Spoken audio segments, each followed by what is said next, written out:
संभाजीनगर मधल्या बजाज नगरमध्ये एका महिलेनं दुसऱ्या महिलेची निर्घृणपणे हत्या केली आहे। आरोपी महिला थेट पीडितेच्या घरात शिरली आणि तिच्यावर धारदार शस्त्रानं हल्ला करत गंभीर जखमी केले। घटनास्थळी पिस्तूल देखील आढळून आले। हल्ला अत्यंत क्रूर पद्धतीने करण्यात आल्याचं समोर आलंय। या हल्ल्यात पीडित महिलेचा जागीच मृत्यू झालाय। घटनेची माहिती मिळताच वाळूज एमआयडीसी पोलिसांनी तत्काळ धाव घेत आरोपी महिलेला रंगेहात ताब्यात घेतलाय।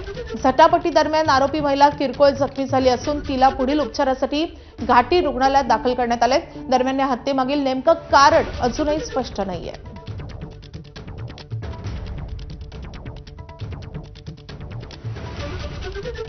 तर छत्रपती संभाजीनगर मधली धक्कादायक घटना आहे। एका महिलेनं दुसऱ्या महिलेच्या घरात शिरून तिच्यावर धारदार शस्त्रानं वार करून तिची हत्या केलेली आहे। या हत्येमागचं कारण अजून स्पष्ट नाहीये। ज्या महिलेनं वार केला किंवा ज्या महिलेनं हत्या केली तिला आता पोलिसांनी ताब्यात घेतलेलं आहे। मात्र झटापटी ती देखील जखमी झाली आहे आणि तिला सध्या रुग्णालयात दाखल करण्यात आले आहे। आता शेतकऱ्यांसाठी एक महत्त्वाची बातमी आहे। शेतकरी कर्जमाफी